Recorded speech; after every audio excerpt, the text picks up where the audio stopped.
As you guys know, I'm a pretty multifaceted idiot, so I made a few mistakes. One being, this camera was on program and not auto, which it should have been on, and because of that, it was also set to 1080p 30 and not 4K 60. So this video is actually part of a test that I did. It was an hour long, but it was useless because the camera was not shooting at 4K 60. Later, I tested the camera shooting at 4K 60, and it lasted until its battery ran out 2 hours later. It didn't overheat. The battery just ran out. So we're keeping the camera, or we're gonna get another one of that same model. But I'm saying, that's the model of camera that we needed, and I'm so glad this is finally done.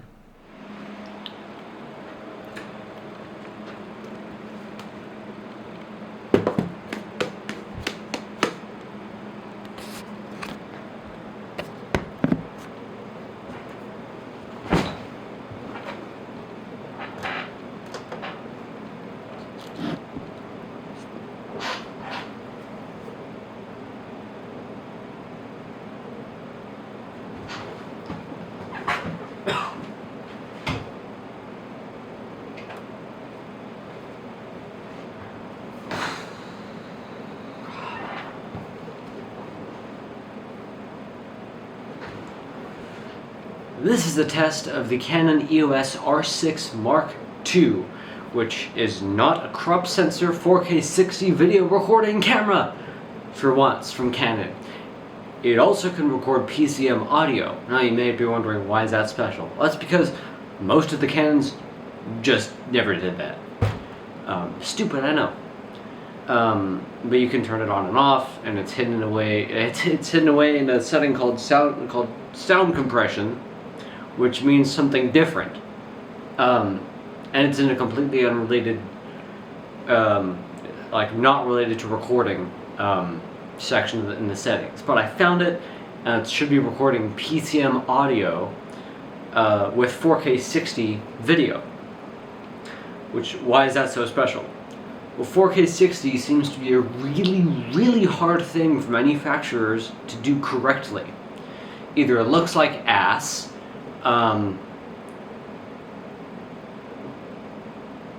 actually, yeah, a lot of the budget ones look like ass. Like if you get a lower end professional camcorder, it'll look like ass. The video will be unusably horrible, no matter what. You can't get anything good out of that.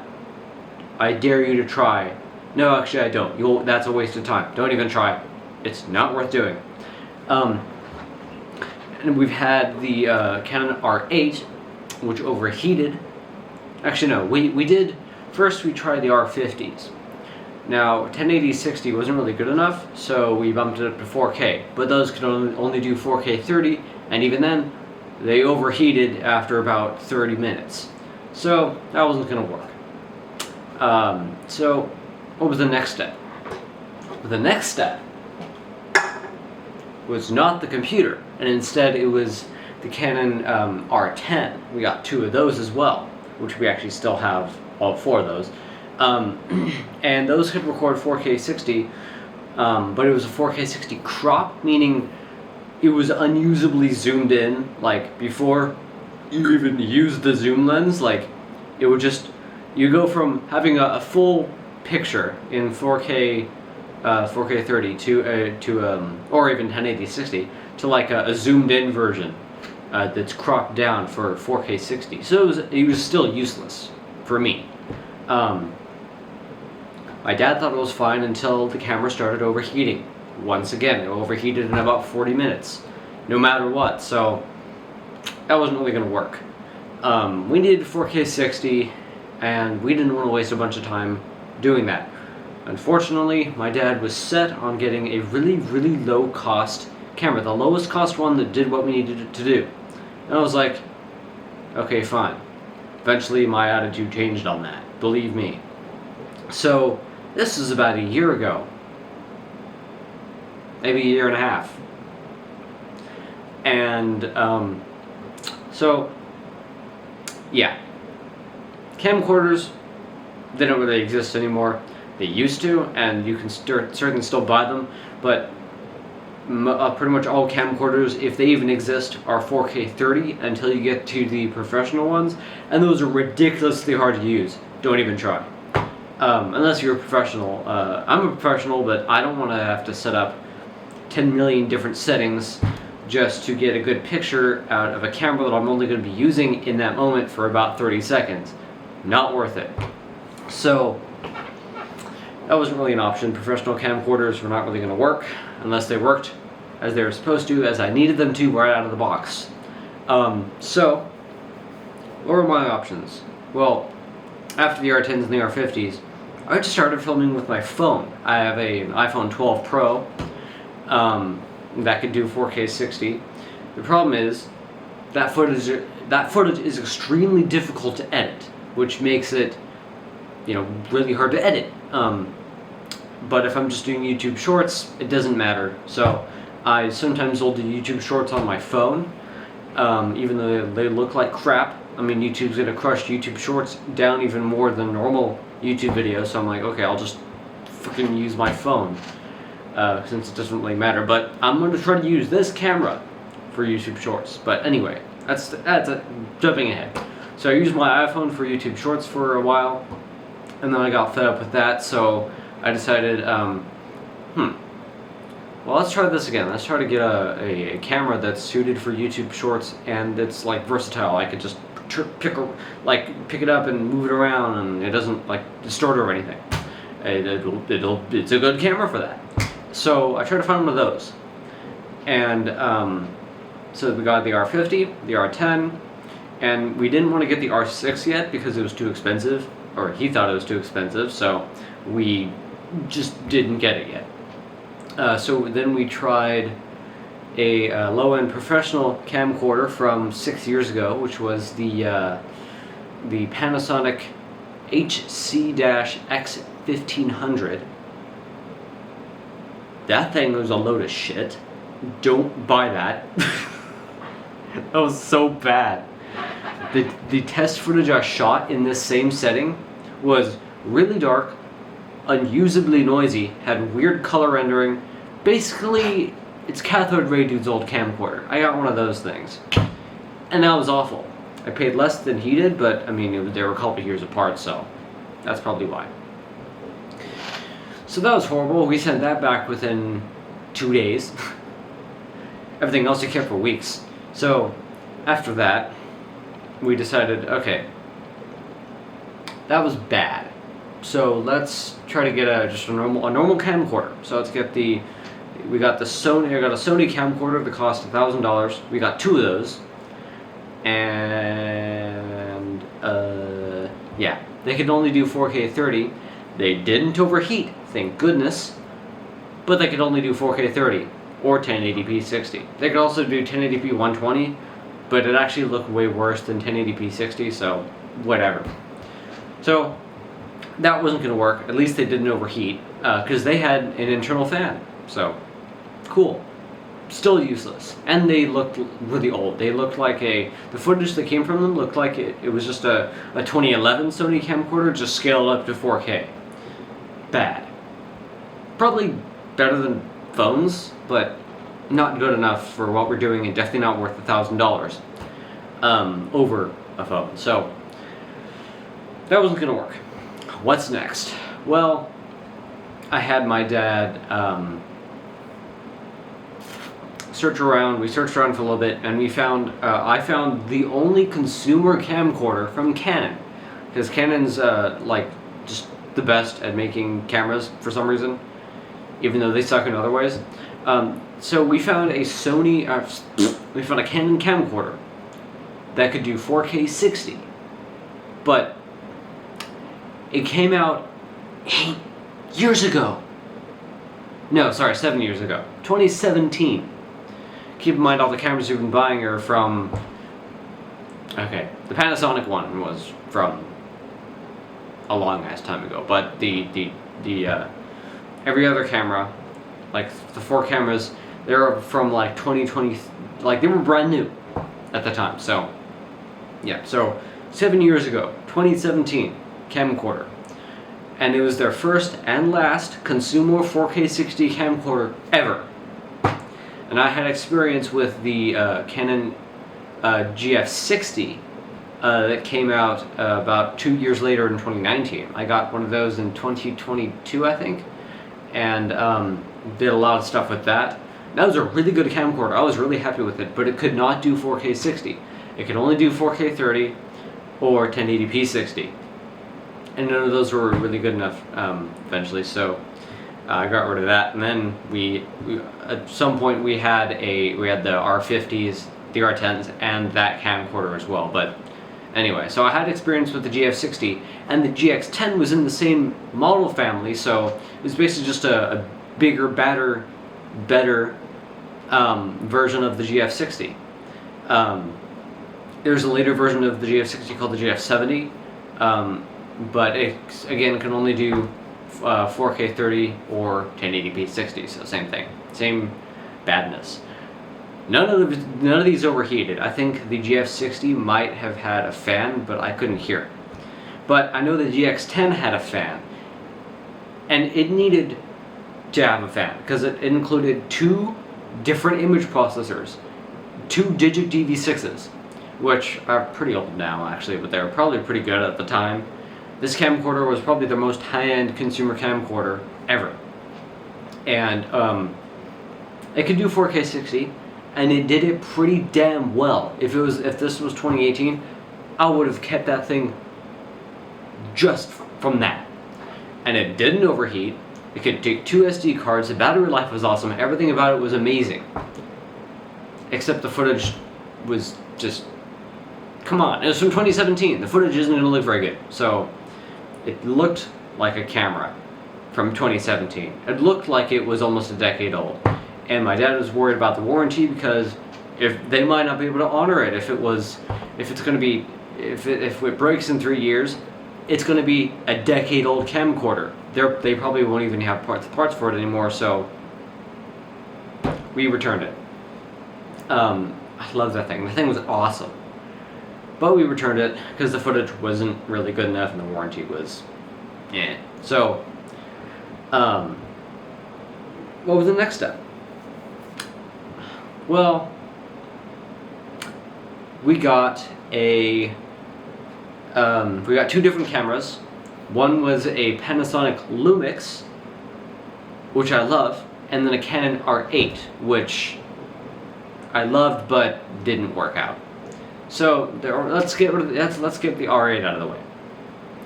So the Canon R8 costed more than the R50s and the R10s. Both of those combined, but it was an amazing camera. I put a YouTube test up on it for that not too long ago when we had it.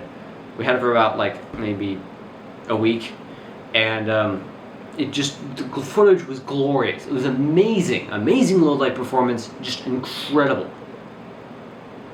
It just overheats in 15 minutes, and the battery wouldn't have lasted much longer, because it used the same battery that the R10s and the R50s used.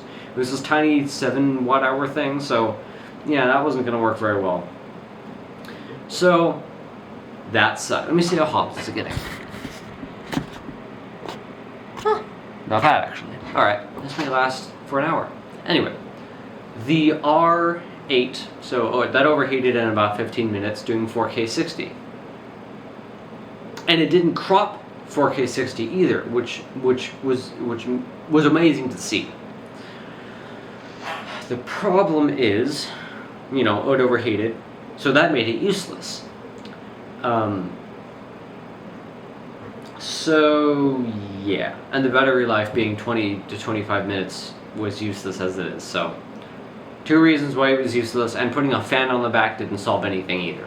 And that really should have had an internal fan. There's no reason why you should make a camera that has a 4K 60 video mode, which is amazing, that you can't take advantage of because it overheats in 10 minutes. You really need... Canon should have put a fan in there, but they didn't. I don't know why. But anyway. So, we returned that. So, the next camera we got, which we got around the same time, was a Panasonic Lumix S5 II. Panasonic Lumix R6II, which I love. And it does have a fan, which is one of the reasons we bought it. Now, this thing generates some glorious footage as well. Not as great as the Canon R8, but almost as good. It was as good as it needed to be, aka excellent, beyond my expectations. It was awesome. It still is awesome. I still use it every day, and it's incredible. And it has a fan, which means it won't ever overheat. And even if it gets close to overheating, even if there's even an indication that it's going to overheat, I can just turn up the fan. It will never overheat. So that was amazing, and it could do 4K 60. But what sucks about it is a crop sensor. But something that doesn't suck about it is it can do 6K, 6K 30, but 6K. It can also shoot 4:2:2 video, which is a chroma subsampling ratio thing. Just, you can get more color out of your footage for editing purposes, which is great. You can also get 10-bit video for editing purposes. Great. Kind of useless for YouTube, but I've recorded it anyway, just to have that footage. But yeah, so that's a really good camera, especially for just sitting on a tripod and just letting it go for hours on end. Amazing. There's one problem though. All these cameras, except for the camcorders, all of these cameras, they need their own lenses. That's a huge pain in the asshole because there's no lenses that fit our needs, as it seems. Because the crop sensors, it'll only crop when doing 4K 60, which is the only thing I want to do, but it crops while doing that, so we have to get a lens that zooms out like a little bit further as to mitigate the crop effect, so it's not too zoomed in when I'm trying to film something on the table, because you won't be able to see anything. So I had to get a lens that fit that use case. And the problem with that is, if I try to go over here and then zoom into something else with that same lens, it doesn't have that long of a zoom. So it works for one, it nails one, but fails the other. So we had two lenses for the Lumix, and we still do. One that has a longer zoom range but doesn't really work with the crop functionality of the crop sensor for 4K 60. So you can really only use the good lens, the lens that actually zooms, when you have when it's stationary, when you have it on a tripod and you're talking to it, which is how my long form videos like the iPod Nano video were filmed. They were filmed on that Lumix, and by the way, that room is like really dark. That camera has insane low light performance. It's terrific. Like, it's better than every Canon camera. Just the low light performance is amazing. It just looks kind of weird. So, sorry about that. Sorry if that video looks bizarre. That's why. The room is just really dark, and the Lumix is doing something extraordinary to alleviate that. So I'm probably going to fix that for the next video, but anyway. So the Lumix doesn't overheat, but the problem is, the other reason why it fails the versatility camera, you're carrying it around, pointing it at things, is the microphone is dookie water. For one, the cameras don't actually, face the way the camera's facing. They face backwards towards the person that's holding the camera. So that's kind of useless, because you can barely hear anything anything in front of the camera to the internal microphones is just going to be really, really freaking echoey. And the only thing you can hear clearly is my voice, which is distorting, because I'm the one holding the camera, and I'm like, my mouth is right in front of the camera, so of course it's going to be really loud. And if that wasn't bad enough, the stupid Lumix has this design defect. You know what it is? And first, let me paint the picture of what kind of camera they wanted to make. This is a camera for professionals. It doesn't have a flash. Now that does this, but we'll get back to that. This is definitely not a consumer camera, but they went out of their way to Like, you know, when you're watching an old movie or whatever, or an old TV show like NCIS, and if you're like in your early 20s, like I am, you can hear an audible whine from the CRT monitors and TVs that were used in the making of that TV show. Like, and if you ever record someone playing a vintage video game on their vintage console on their vintage TV that's a CRT, you can hear that whine in the video as well. Well, with the Lumix, you're not going to see this coming, they actually made an effort to cut those frequencies out completely. There's a huge hole, there's a huge gap in the frequencies where that would be, around 15,525 or something hertz. So yeah, great. But then they have a design defect which is actually worse than that. It induces a whine, a pulsating whine actually, at about 11 to 12,000 hertz. There's 3 different lines, like one here, one here, and one here, and there's it just drives me nuts. So the internal microphones are kind of bad on that.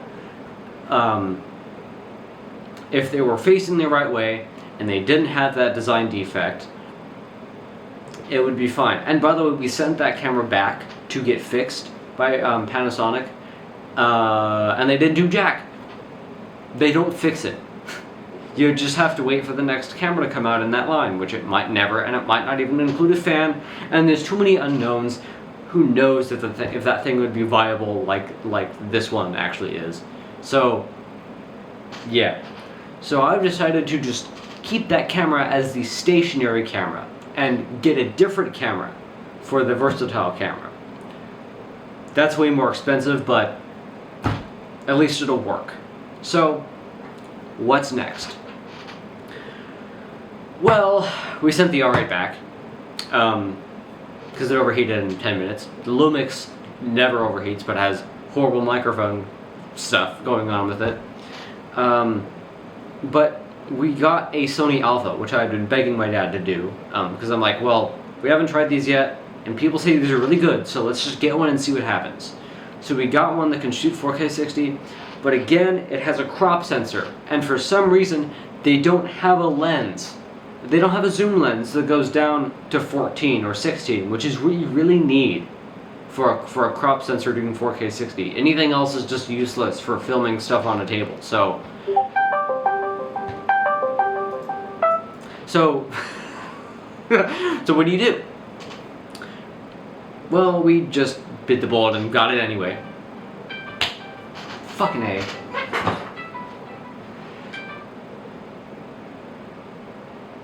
I'm prepared to turn my phone off, don't test me.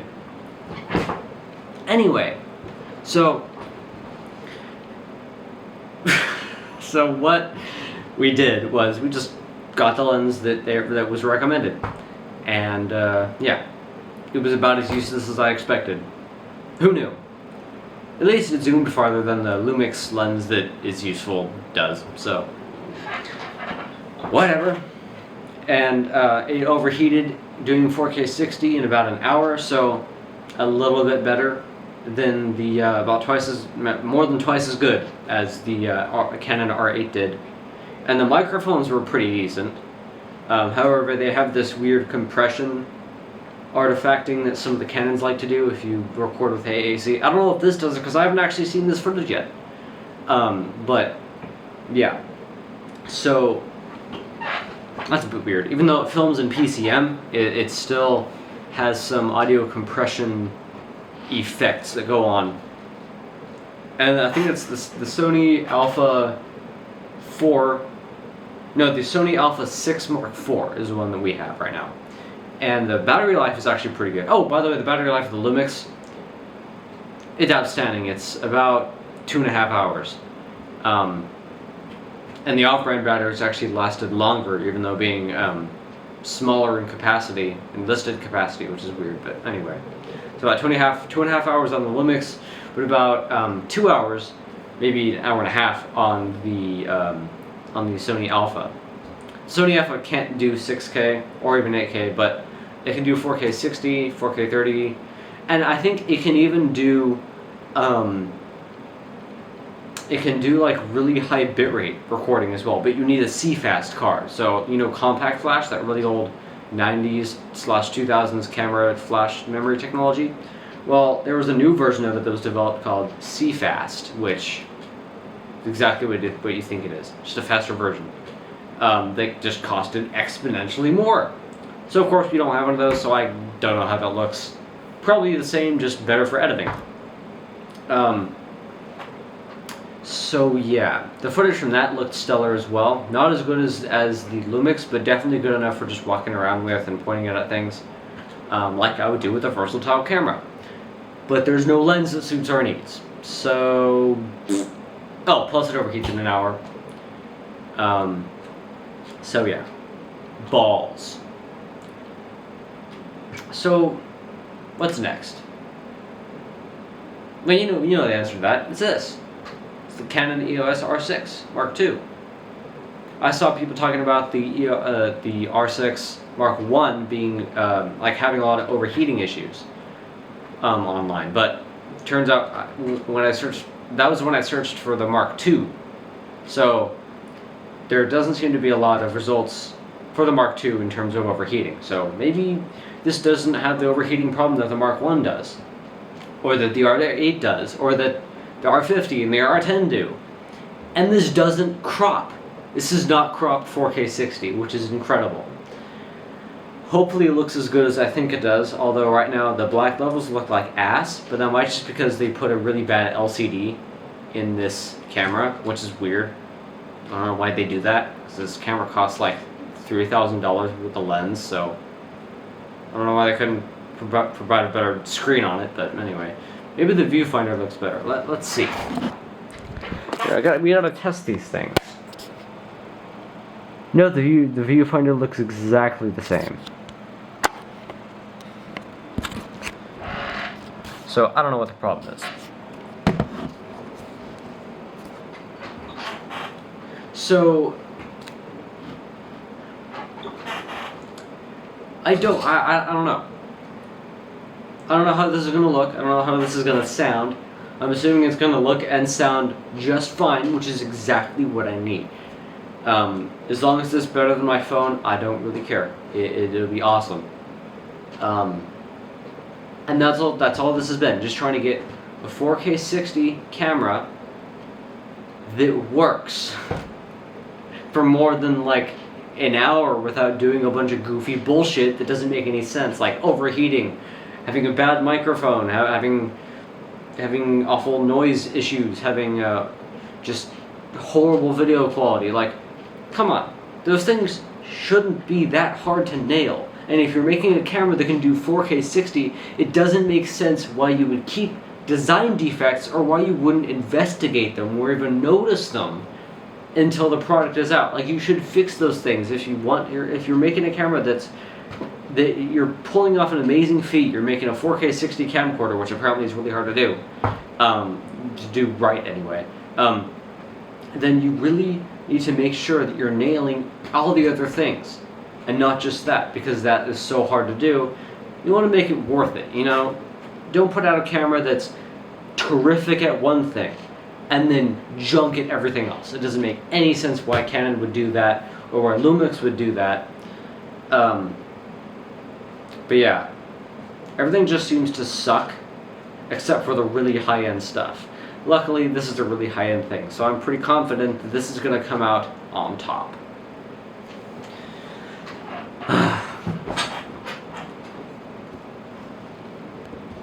See if I can do a really close shot.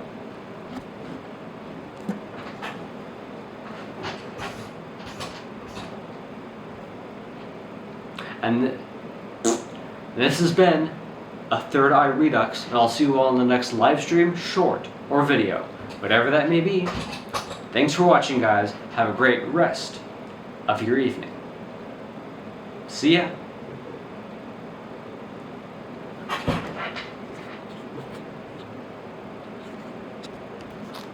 I actually have to let this go until it overheats, or until the battery runs out, one of the two. Need my drink.